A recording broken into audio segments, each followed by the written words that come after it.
Welcome to the Personal Brain Trainer Podcast. I'm Dr. Erica Warren. And I'm Darius, and we're your hosts. Join us on an adventure to translate the scientific jargon and brain research into simple metaphors and stories for everyday life.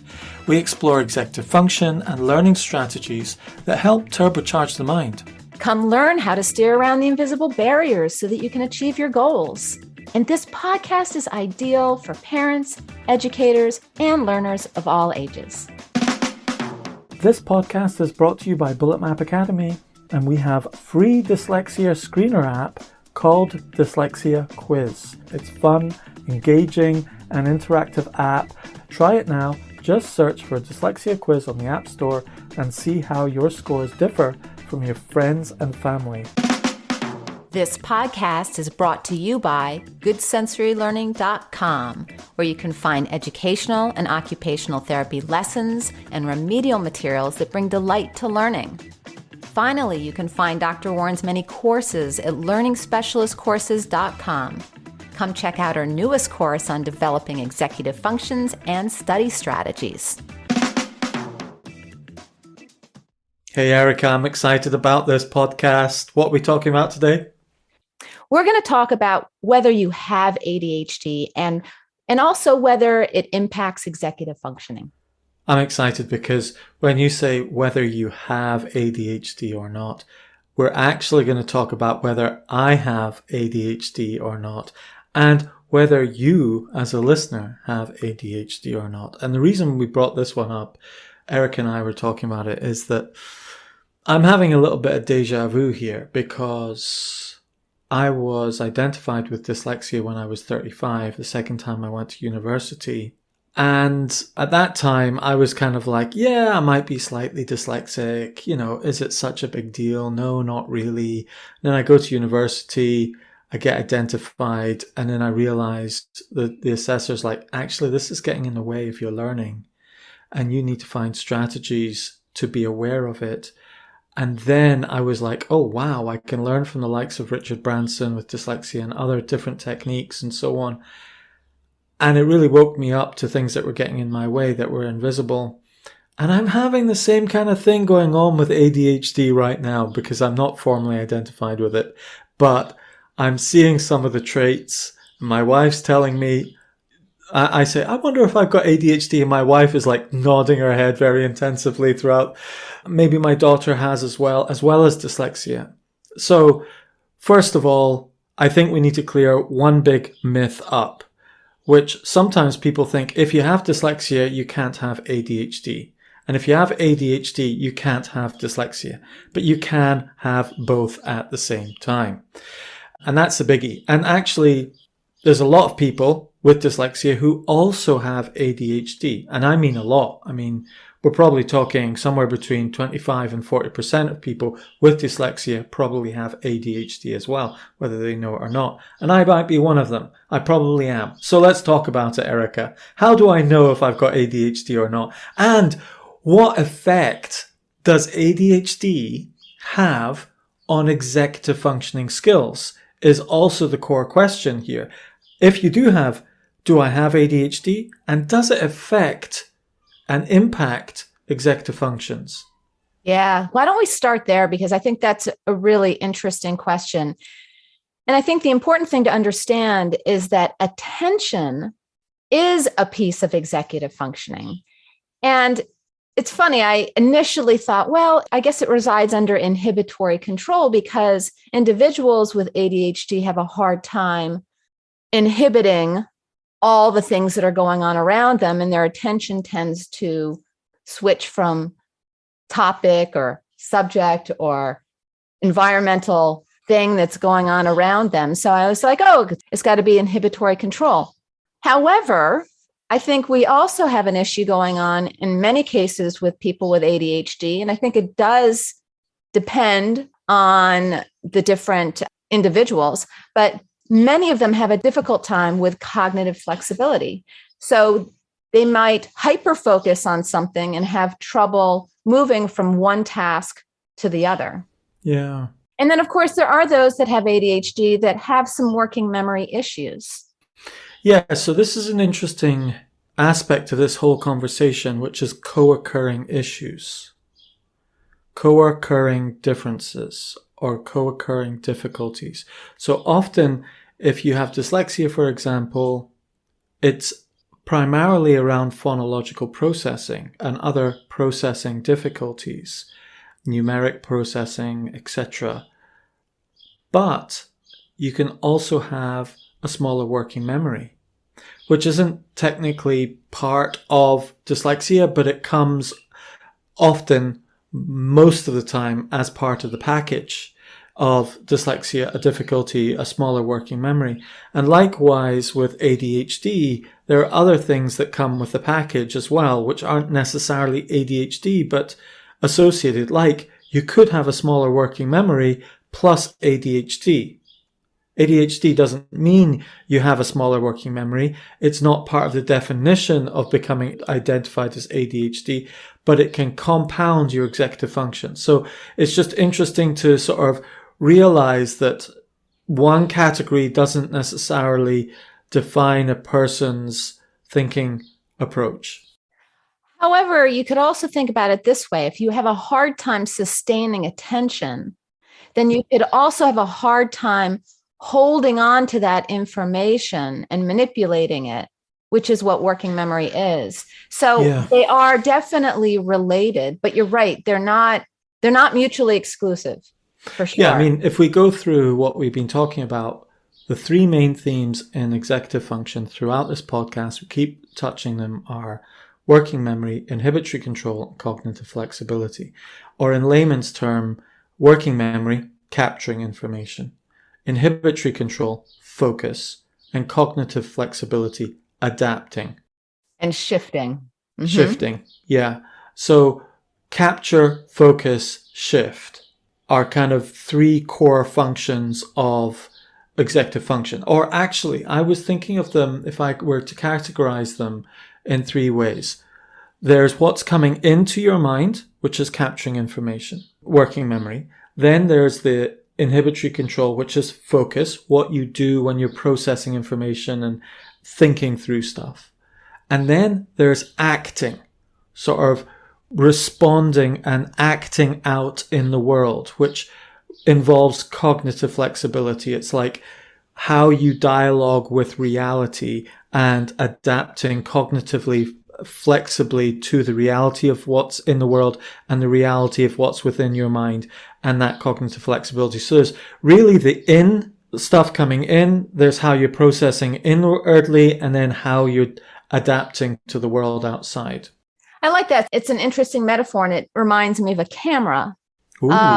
However, the thing is, you have to be a little careful because we can't keep them always in those categories, because sometimes working memory is not always the input, but it's also the output, because it's also the processing, because you're having to take the sensory information, you're processing it, and then you're attaching long-term memory. You're also not only encoding, but you're retrieving. So I like that idea. And I think in general, you're right, of that kind of input, process, output. However, they're so interwoven with each other. Yes. That's the thing, is they're woven, which leads to another thing that we talked about, which was the higher level executive functioning. Yeah, so they come together for the higher level, getting stuff actually done. And yeah. Now, let's get to the juicy bit, which is, do I have ADHD or not? And how would I, as a complete newbie, there might be people out there going, I wonder if I've got ADHD, and I wonder if I've got ADD, and what's the difference, and so forth. But let's just get stuck into the difference between how you'd find it out in the UK and how you'd find out in the US and anywhere else, really. But you're in the UK, I'm in the UK, you're in the US. So the interesting thing, you said something very interesting, which is ADHD or ADD. And it's funny because we used to have that designation in the United States, and then they changed it. And they said, everybody has ADHD, but it's minus the H if you don't have the hyperactivity, which I think is strange. And so I'm still more comfortable using the old designation, which you still use in the UK, which is ADD or ADHD, meaning attention deficit disorder and attention deficit hyperactivity disorder. And there's a distinction because there are two types. There are those that are just inattentive, but you can't really see it. It's invisible. So it's that kind of an internal inattentiveness. They might give you every external indication that they're paying attention, but they're not. And then there are those that have the hyperactivity, and anybody can diagnose them because they're bouncing off the wall and they're showing you that they're inattentive. They're not looking at you. They're blurting out answers. It's so obvious. And they tend to be very disruptive in a classroom. So give us a checklist of things to look out for inattentive dyslexia, ADHD. So I think the inattentive piece, as we were saying, has a lot to do with that difficulty concentrating and focusing. But again, it's invisible. So, it's really interesting. What I did is I took the NHS UK definition and I put it right next to the DSM5, which is the Diagnostic Statistical Manual that we use in the US, so that we could see how they're similar and how they're different. Fantastic. In fact, they're very, very similar. So they both agree that there's an issue with a short attention span. One says short attention span, the other one says difficulty sustaining attention. So they're very, very similar. What's the short attention span? Is that the UK? The short attention span is the UK. They can't see, but for us, it's the black one, the American red one. Yeah, got you. So short attention span UK, difficulty sustaining attention US. Right. And then easily distracted UK, and then easily distracted, including unrelated thoughts for the US. That's right. That's right. And then they both agree that there are careless mistakes, which is so interesting because that's one of my pet peeves. I don't like that phrase. I understand what it means, but it has a really ugly connotation to it, because careless, if you take it literally, means that they don't care. And these people do care. So I wish, it's interesting. In the United States, they say makes careless mistakes / lacks attention to detail. Can we just call it lacks attention to detail? Because that careless piece really, it feels like a judgment to me. Okay. And I think a lot of people take it as a judgment. Actually, my attention is wavering right now. Can I make a suggestion? Can we just rattle through the UK version and then the US version so listeners can get the big picture? Can I just do that, please? So UK version, short attention span, easily distracted, careless mistakes, forgetful, loses things, difficulty staying on task, difficulty listening to and carrying out instructions, problems organizing tasks and managing time. I think I just got 10 out of 10 for that. Then the American version is difficulty sustaining attention, easily distracted, including unrelated thoughts, makes careless mistakes / lacks attention to detail, and fails to follow through on tasks and instructions, is forgetful in daily activities, avoids or dislikes tasks requiring sustained mental effort, does not seem to listen when spoken to directly, exhibits poor organization, and loses things necessary for tasks and activities. Wow, what a list. What a list, right? They're very, very similar. I think the one thing that's different between these two, and again, this is only with the inattentive type, is the loses things necessary for tasks and activities. Is in addition to the American definition. Well, when I remember when I was young, oh gosh, I was so bad at losing things all the time. Keys, toys, favorite cars. I just got a train down to London and I put my special coffee mug down while I was waiting. And I was like, right, I need to remember to pick that up. And then I went straight, someone distracted me, was talking to me, and I had to go straight for the train because they were kind of holding me back, and I left it. And I left my precious coffee mug. I hardly ever lose things because I've created a rule now. Whenever I'm traveling, because I hitchhiked to Istanbul, and then I traveled all around Turkey and Israel and so forth, my rule was you only ever have one thing in your hand, two things max. So you've got two hands, so you only have two things. If I have more than two things, like three things to carry, I will lose one of them because I've got two hands for two things, and that was my rule. Two hands for two things max. And so if I have my third cup or whatever, I'm going to lose it.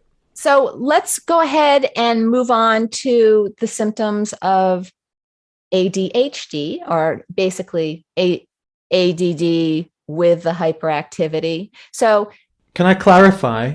You're going to do another list here. Do you have to have all the previous list plus this to have the hyperactivity on top, or is it one or the other? I think you can have both. Okay. I think you can have both, but I think that they tend to be, you can be one or the other, or you can be both. Oh, I see. Okay. Oh, let me think about this. I suppose so. I suppose you could be both. I mean, I think you tend to be diagnosed as one or the other, but technically you could have both. I think that you could at times be hyperactive and other times be inattentive. Okay, so the hyperactive list, why don't you read that out this time, the UK version, and then do the US one? Okay, happy to. Problems sitting still, constant fidgeting and excess physical movement. Yeah. Excessive talking. Yeah. Difficulty waiting turn. Most certainly. Acting without thinking. And interrupting conversations. So you can see that they're really quite distinct, the two lists. They are. They're quite distinct. Now that was the UK version. Now let me go ahead and give you the US version. Leaves seat in situations when remaining seated is expected. Fidgets with or taps hands or feet and squirms in the seat. Talks excessively. Has difficulty waiting their turn. Blurts out answers. Interrupts or intrudes on others. These are unique. They are not similar to the UK. And well, they're additions to, shall we say. Experiences feelings of restlessness, has difficulty engaging in quiet, leisurely activities, is on the go, or acts as if driven by a motor. Interesting, right? But understand, they don't have to have every single one of those criteria. What if you do have every single one of both of those lists? Then I would say you definitely have ADHD. I have every single one of all of those lists. Let's go through that list again, and I'm just going to do it for myself. And listeners, why don't you do it for yourself? I'm going to do the US version, which seems to be a bit more thorough. Let's go through the US version right from the beginning, please. All right, so let's see. Difficulty sustaining attention.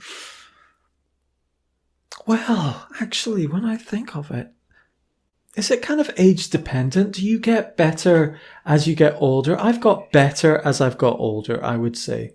I can sustain my attention.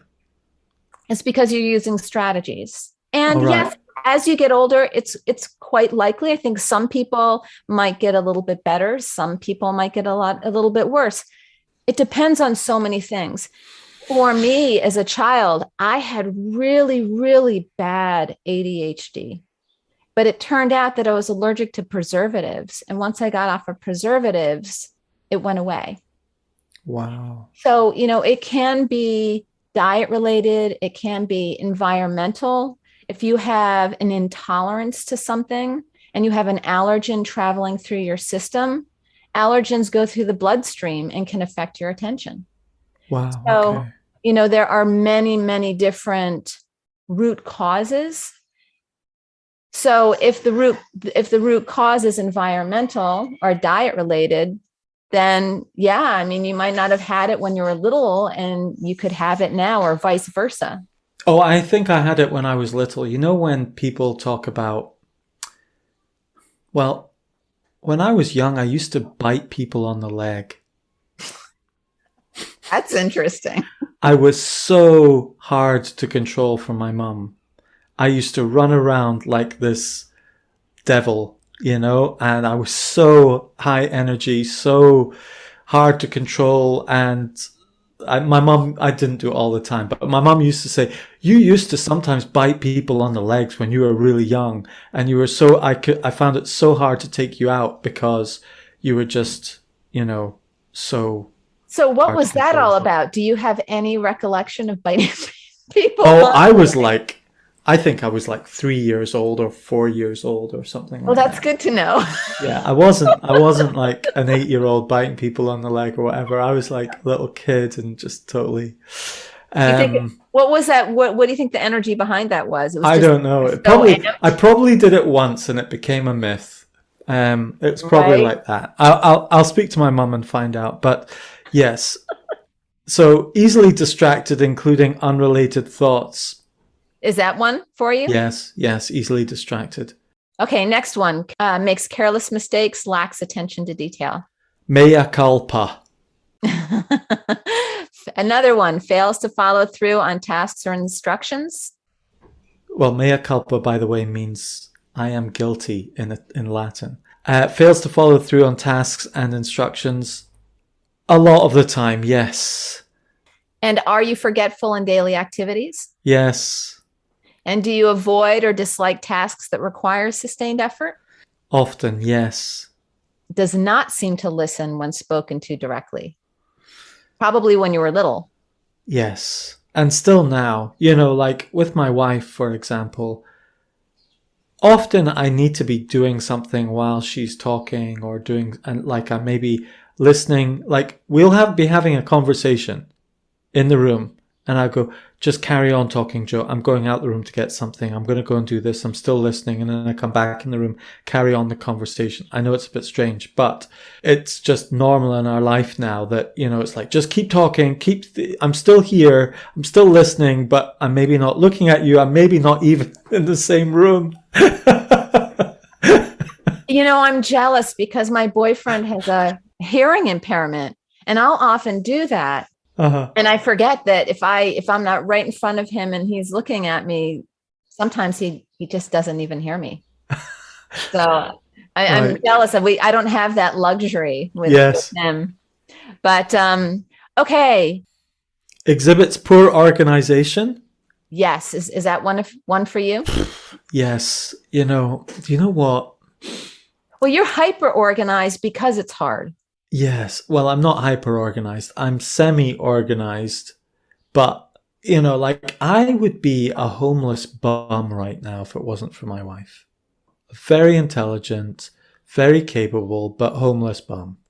I'd probably be living in a caravan, coding on a computer with a whole pile of messy stuff in the sink and same clothes and so on. It's like, because if it wasn't for my wife filling in the tax returns and the paying the bills and doing all the paperwork and paying whatever speeding fines we've got and whatever else that's happened, if I didn't have someone doing the paperwork, get to the point where there'd be a red letter, someone would cut the electricity bill, foreclose on the house or whatever, because I hadn't done the paperwork. Now that's partly to do with the dyslexia because I just hate paperwork, and it could be ADHD because I just exhibit poor organization. And here's one of my things that's going on in my mind at the moment, by the way.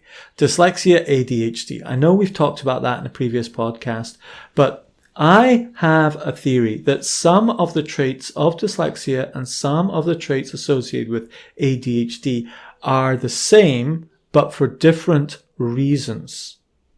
So, for example, exhibits poor organization is often common with dyslexia because of the processing difficulties rather than the attention difficulties, whereas with ADHD, exhibits poor organization is not because of the processing difficulties, but because of the attention aspects, because organization involves attention and processes. And it's really interesting because I have dyslexia, but I'm really good with organization. So Yeah. it just goes to show you that every individual is so unique, and we have to be so careful not to make generalizations. So if that somebody does have a diagnosis, we can't assume that they're like other people with the same diagnosis. I know, and that's a hard one. I hear that said a lot, and it's true and it's untrue. Okay? There are a lot of common themes, and as a result of them, we can learn a lot because we've got a lot of things in common that have common solutions that can commonly help. So it's Yes. not a case of, oh, well, everyone's different. You just have to figure out your own thing. No, there are common solutions to the common problems people with dyslexia have and the people with ADHD have. So I'm a little bit wary of everyone's different sort of thing. There's a reason why we identify these things, because there's a common solutions to some of these things. Do you know what I mean? Yes. But then there are significant differences as well. And that's where That's that right. nuance needs to be found. You can't go too far one way and too far the other. You have to find that middle ground and decide what are the common things that we can do in common and what are the unique aspects. Right. And then sometimes you have to tweak the program, but it's really more of just a tweak. Yes, and I think that's a lot that I've learned from you, Erica, is that, you know, this journey over the last couple of years, being friends with you, talking with you nearly every week, and just discussing these sorts of things as professionals with one another, as a sort of support group to one another, which has turned into this podcast. And it's the only reason I do this podcast is so I can get to speak to you each week. Is, first of all, I realized I'm all about executive function within Bullet Map Academy, and all the Bullet Map process I developed for dyslexia isn't actually for dyslexia. It's for executive function. And then this whole realization of ADHD, and it's like you said to me a year and a half ago, maybe you're ADHD, Darius, you know? And I'm like, yeah, maybe I am. But I'm also in that place where I feel a little bit neglectful here of myself, actually. That if I know that I might have a bit of ADHD, I also know better now, working in this field, that having a bit of dyslexia or having a bit of ADHD, if you're saying it like that, you're probably saying, oh, well, it's not such a big deal. It's just a little bit. It's not a big deal. But when you look back over 50 years of life, or over the last year or 10 years, and you ask yourself, how often have you been distracted from what you really want? How often has dyslexia undermined you in ways that you didn't notice? And how much are you paying the consequence of not paying attention to these invisible tripwires in your mind? And I realize, gosh, I am paying the price. I'm seeing others the same age, stage, going ahead of me in certain areas. And I'm like, why is that? And I realize, gosh, it's because I keep not learning certain lessons. And I'm often not learning those lessons, not that it's because of lack of effort, it's because I'm not noticing particular traits to do with dyslexia and probably also to do with ADHD and addressing them, and I'm paying the price. What I see in you is you're really, really good at pulling people around you that have strengths that balance you out. Because I think, you know, you have so many people that help you in different areas with your different businesses, and you're so good at organizing those people and delegating different tasks to them. And you're really, really good at collaborating with people. And you're really kind, and you create this beautiful community around yourself, which I'm really jealous of because I work solo most of the time. And it's harder for me to collaborate with people, and it's harder for me to delegate. And I've learned a lot from you in that way, that you don't have to do everything yourself. And sometimes it's better to delegate to somebody else that has perhaps a strength that you don't have. And then you can work really well together. Oh, I wish that was true. I wish that was true. I'd like to be like that. And I think I am more like that, but I'm not delegating enough. I'm not learnt to trust enough in certain ways and certain times. I would like to be like that person you just described, and maybe I am a bit, but I definitely need to be more like that. And that was one of my, I think 15 years ago, when I switched on to, oh my goodness, I'm dyslexic, because I had a formal identification, this question rose in my mind, which was, I wonder what I could learn from other people with dyslexia. And so when I went off, and my first person was Richard Branson, and Richard Branson, his two bits of advice were, one, take notes of everything, because he has a notebook with him all the time, and he takes notes of absolutely everything because he knows he'll forget things because of his dyslexia and his absent-mindedness that is to do with processing difficulties. And secondly, delegate. And I realized that I was getting stuck in this prison of I have to do everything well myself, which I think you pick up at school. And I think if you've got a learning difficulty, a learning difference, you pick it up even worse at school if you're not lucky. I really think that sometimes it's like, you need to be good at everything. You need to be good at biology, chemistry, maths. You need to get an A in everything, English. You need to be good at sports. You need to be good at whatever. You need to be good at everything. It's expected that you should have a decent standard of everything, except there are certain people who have highly specialized minds that are terrible at 10 things at school, but really good at 2 things outside of school. And those 2 things might be their whole career, like Jackie Stewart, a famous Formula One racing driver of my age who's dyslexic, Scottish Formula One world champion, really good at driving, really good at business, terrible at school, and couldn't read. Yeah, I think that's a really good point. I think we are trying to make people super well-rounded, when in fact, when we do that, we're not enabling them to really realize their gifts. So, when I work with students, I often tell families that it's just as important for me to strengthen the strengths as it is to remediate the weaknesses.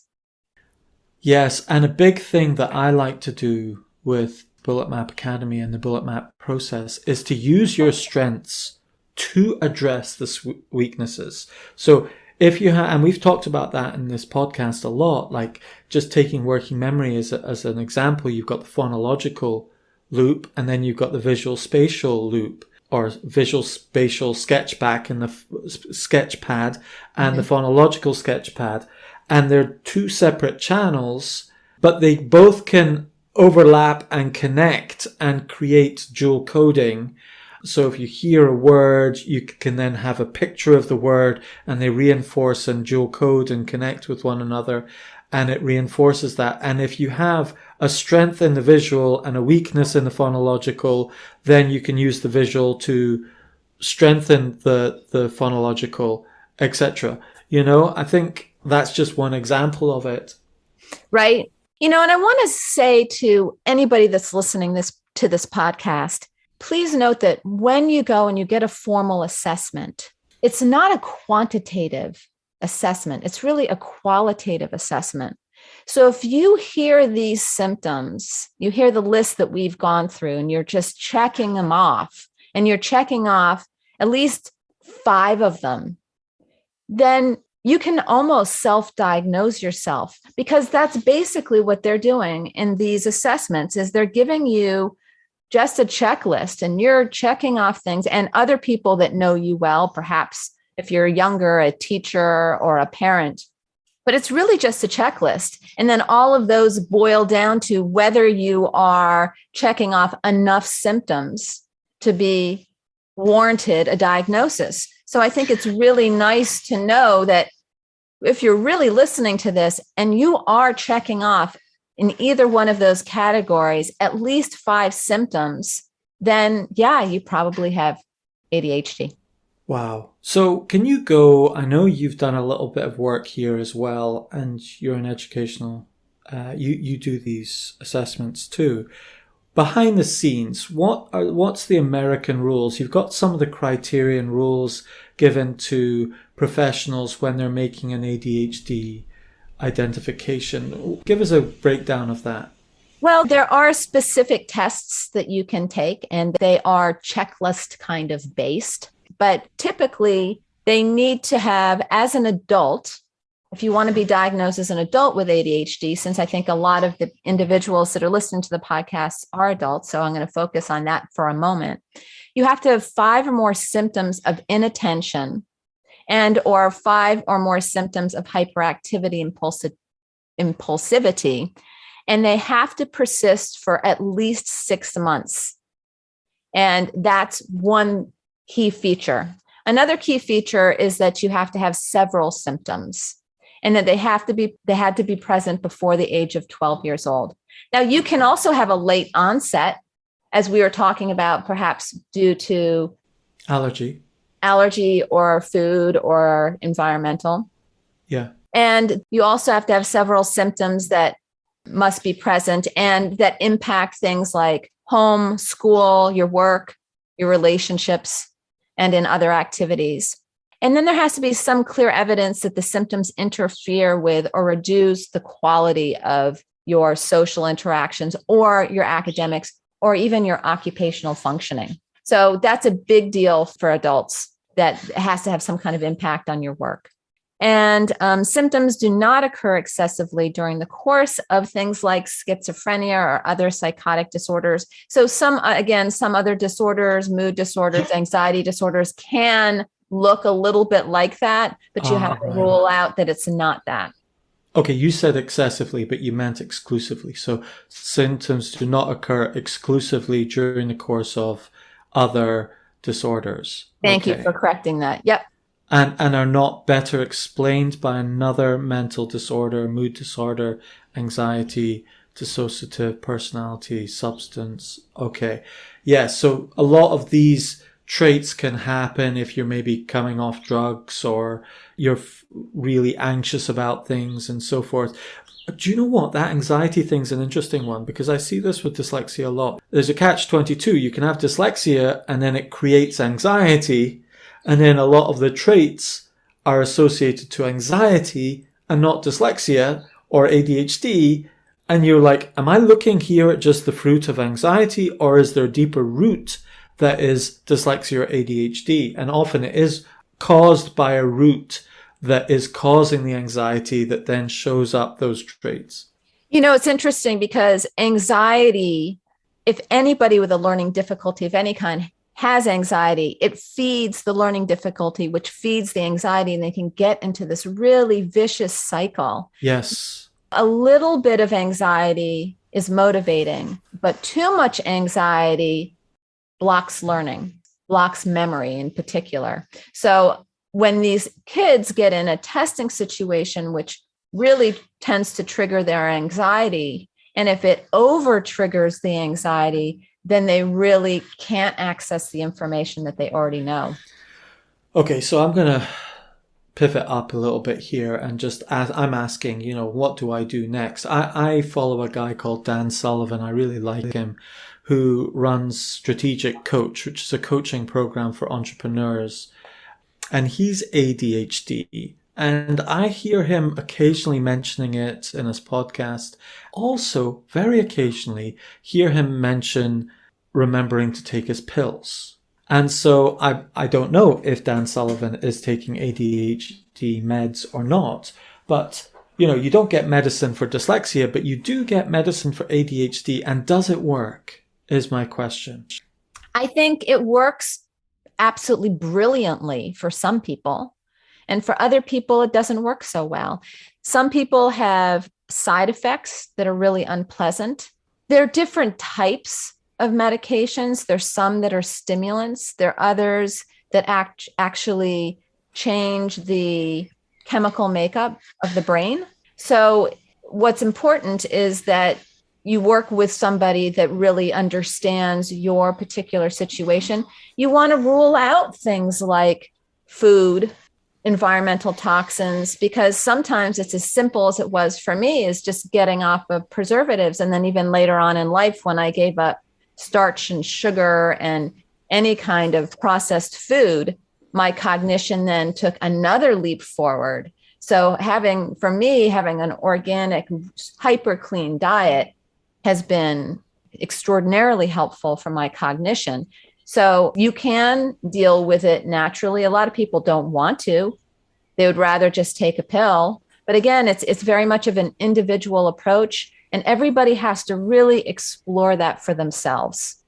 Okay, so let's talk about the difference between UK and the USA right now, okay? So I've been doing a little bit of research via my daughter, okay? My daughter is wondering whether she's ADHD as well as dyslexic, and I think she is. I think I am. And so in the UK, it's your general GP, general practitioner, who identifies ADHD and then starts to give you particular drugs. But my understanding is that it's quite a long, convoluted process to go through the general practice process in the NHS.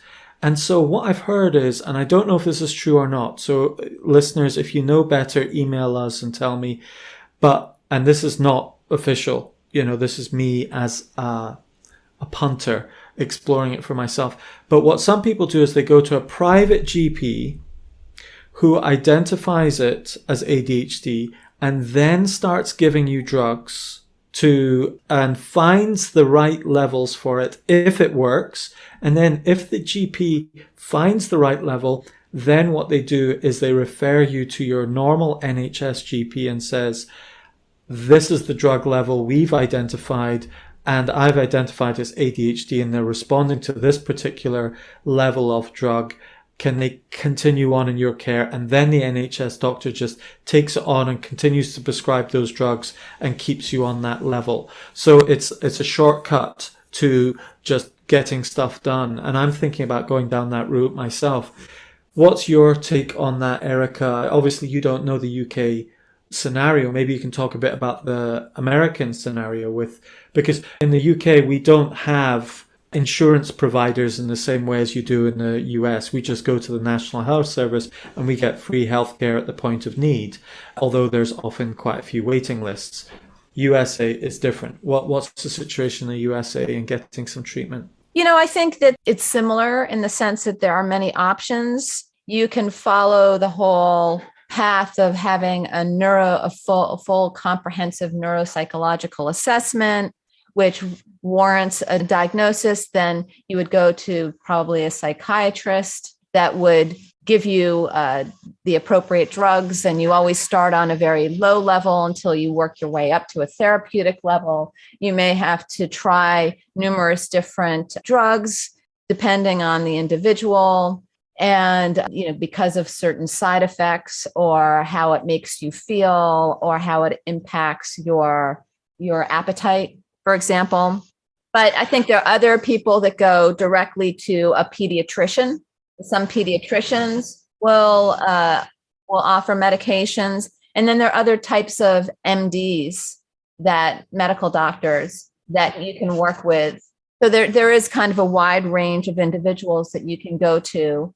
And even those doctors might give you some of these assessments, which, as I said, tend to be more qualitative in the sense that they're checklists. And if there's enough symptomology, or they'll interview you and decide whether, they're willing to try you down a path of medications. And then there's some people that I absolutely love that really look at the individual. They do all sorts of other genetic testing to see if medications are appropriate. They try different supplementation, such as fish oils and other types of supplements that have research behind them that can help with attention.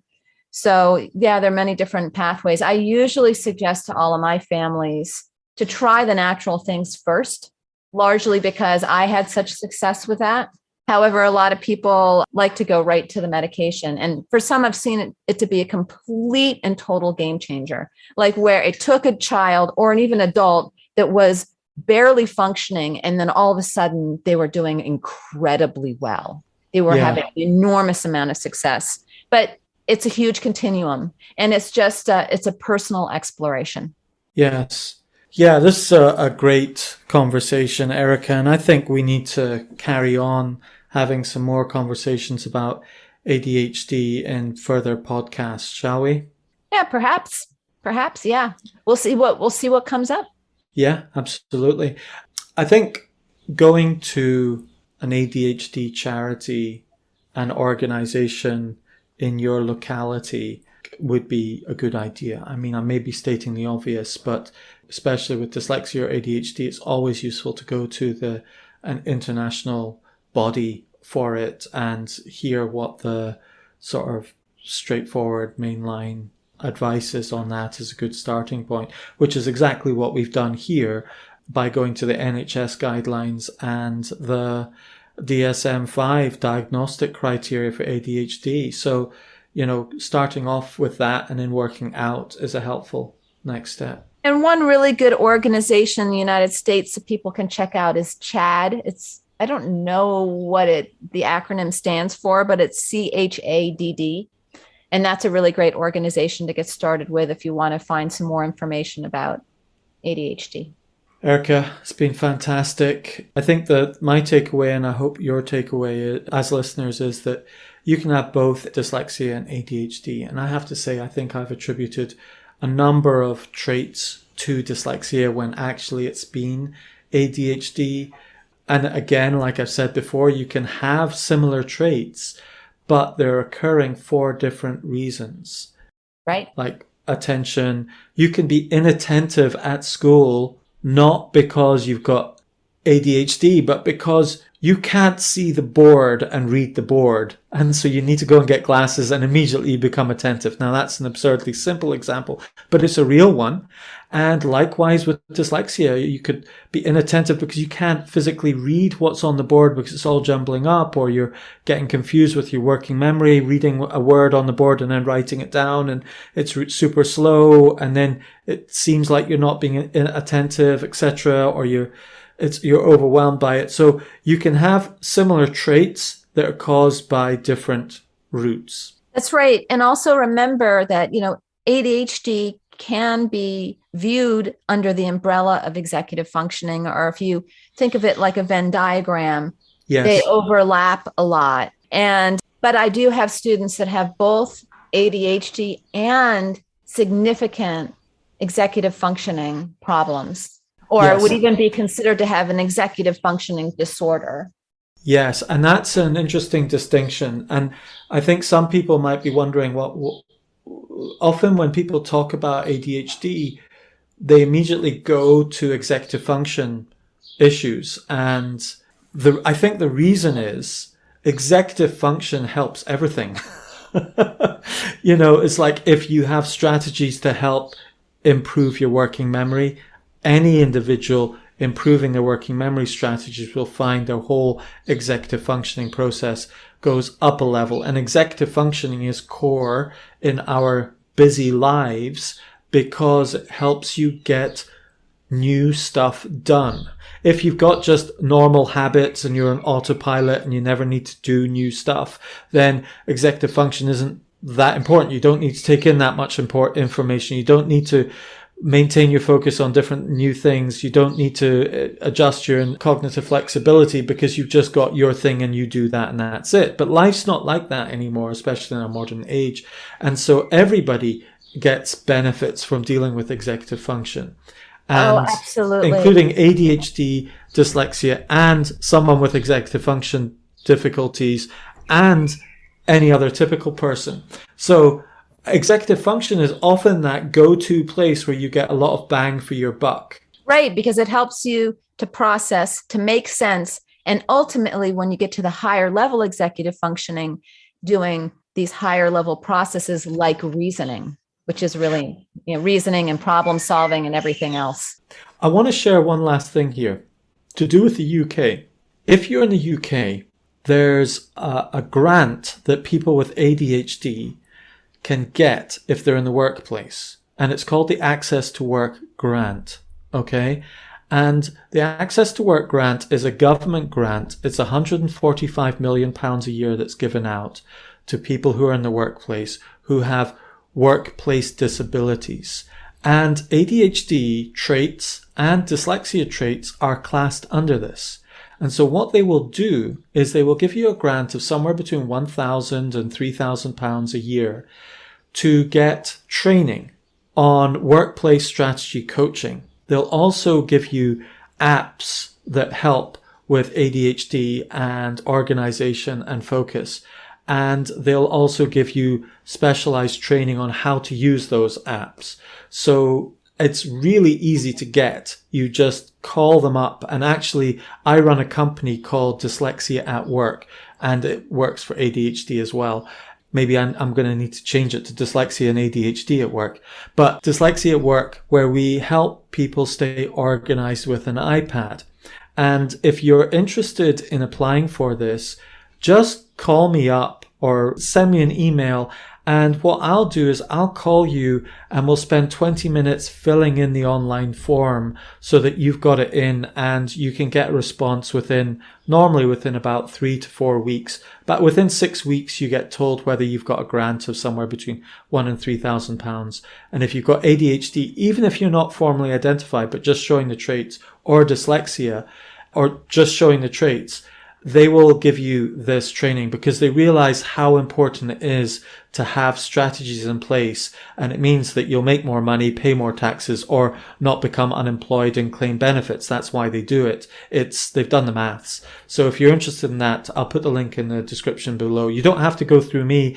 Just go and check out Access to Work. It is such a valuable, unused tool. And unfortunately, there isn't such a thing in America yet, is there? No, but Darius, now what if there was an American, they're listening to this and they're like, wow, well, can I at least get trained with Darius? Yes, you can. And yeah, we've got people in America who phone me up and say, yeah, Darius, I will pay you directly. And, instead of being paid via a grant, they pay me directly. Yes. And we've got, it's just brilliant what we've got here, to be honest. It's just the iPad is so useful a tool for people with different learning styles and cognitive processing abilities and ADHD and dyslexia, because you've got that combination of keyboard, pen, touch, all in one place, and you can create an organization system that isn't like what they do on YouTube, where it's all Notion and all words and all tons of complicated lists and so on, and do it more visually, more intuitively. That's what we're all about. So yeah, if you want to get in touch with me and pay me direct, no problem. We've got loads of people who do that too. Awesome. This was really, really great. And I'm so glad that you shared all that information with the audience. It's your project is very, very exciting. And you're also creating an app, aren't you? Oh yeah, I'm very, very excited. Actually, I spoke to an app developer yesterday. This is not public yet, but I spoke to an app developer yesterday who is really, really good app developer. And I spoke to him 2 years ago and he says, yeah, I really like it, but no, I'm too busy. I'm not going to do it. But I spoke to him yesterday and he was like, actually, Darius, I'm really interested in this app. I'm really interested. So I'm hoping on Friday he can become part of Dyslexia at Work and start developing this iPad app, because he's already created a different iPad app that's very good. And this one, he's got all the experience to do it. So I'm very excited too. Because what happens is, in the world of dyslexia and ADHD, there's all these assistive technologies. But what drives me nuts is they don't play well with one another. You've got like a voice to text program where you dictate things, and then you've got a text to voice program that reads things out to you, and then you've got a mind mapping program, but that doesn't read things out to you, but you see it all visually. And then you've got like a planner over here, whether it's a paper one or a digital planner, and they just don't communicate with one another. And you're like, oh, these are all great tools for dyslexia. And you're like, that's really great, but I've got processing difficulties. Immediately you've created these, they don't talk to each other. So I need to create manual processes between them, and I drop the ball. And so a lot of people just give up on these good ideas, which on their own are great. But when you put them together, they just fall to bits because you just need some proper connected thinking. So long and the short is I want to create an app that I can talk out my thoughts and it turns it into text. I can turn that text into maps. I can have a handwriting note and typewritten notes all in the one place. And then I can turn my notes into a task manager that puts it into my calendar. And then once it's in my calendar, will verbally tell me, what do I have to do next? And so right all the way through, I want an app that just does all of that. And that's what we're going to do. I'm fed up waiting for someone else to do it. And I'm excited because I'm very interested in getting involved in the design of this app too, because I have just so many students that same thing. They're trying to juggle too many apps.